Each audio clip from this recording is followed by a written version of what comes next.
안녕하십니까. 개념이 잡히는 일반 물리학 34장 할 차례죠. 상이라고 되어 있는데요. 이게 사실은 기하광학이에요. 번역판에는 기하광학으로 번역이 되어 있을 거고 원서에는 그냥 상으로 되어 있는데 상으로 했어요. 기하광학.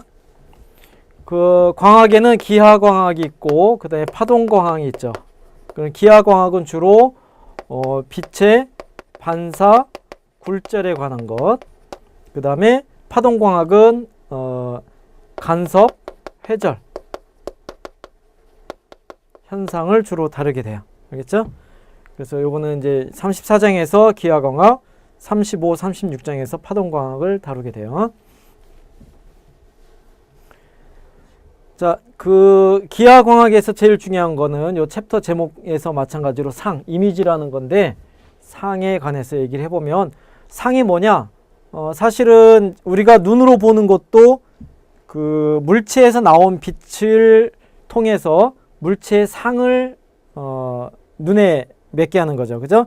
그 물체의 상이 눈에 망막에 맺으면 거기서 시신경이 작동해서 뇌에서 해석을 해서 사물이 있구나, 물체가 있구나 하는 걸 아는 거죠.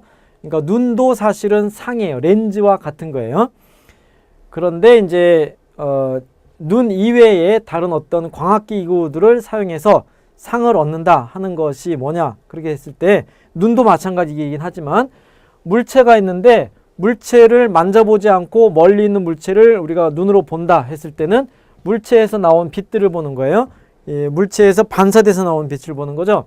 이런 반사된 빛들이 그 한 점, 물체의 한 점에서 사방으로 퍼져나온 빛이 그러니까 뭐 화살표가 있다. 화살표 꼭대기에서 사방으로 퍼져나간 빛이 어떤 장치를 통해서 한 점으로 다시 모이는 거예요.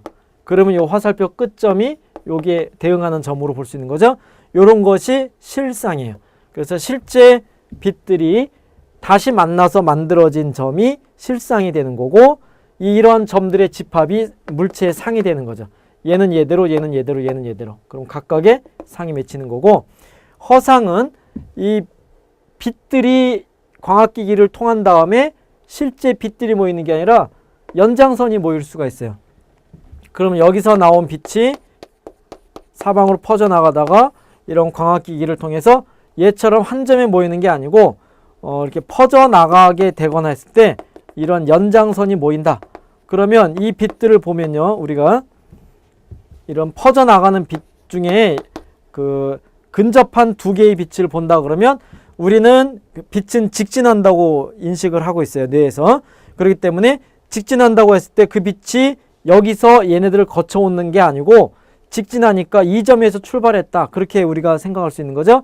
그러니까 요 위치에 물체가 있는 것처럼 상을 보는 거예요. 알겠죠? 그런 것이 허상이 돼요.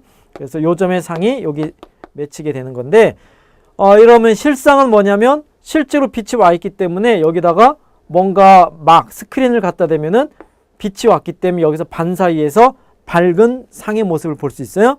근데 허상은 연장선이 있는 거기 때문에 여기에 스크린을 놔도 아무런 변화가 없어요. 그죠? 그래서 실상과 허상의 차이, 스크린을 통해서 실상과 허상의 차이를 확인할 수 있는 거고, 그 다음에 이러한 상은 내가 보든 안 보든 상관이 없어요. 내가 바라볼 때 상이 보이고 안 바라보면 상이 없어지고 하는 게 아니고, 철저하게 물체하고 물체에서 나온 빛이 굴절하거나 반사가 돼서 꺾이는 광학계, 그러니까 거울이나 렌즈 같은 것, 걔네들하고의 관계에 의해서 상이 결정이 되는 거지. 그러니까 그 상을 내가 본다 안 본다는 건 별개예요. 알겠죠? 그러니까 뭐 대부분의 사람들은 그렇진 않지만은 간혹 가다가 내가 보는 입장에서만 상을 생각하면 굉장히 엉켜요. 내가 보는 위치에 따라서 상의 모양이 달라지거나 그럴 수 있지 않느냐, 그렇게 착각을 하는데, 그 상은 물체와 광학계와 상, 이 세 개의 상호관계예요. 알겠죠? 관찰자가 개입할 일이 없어요. 근데 관찰자가 볼 때는 그러면 내가 어디서 보느냐, 그거는 그 다음 얘기고요. 어떠한 빛을 통해서 상을 인지하느냐, 그것도 그 다음 얘기가 되는 거예요. 일단은 관찰자는 빼고 얘기를 하자.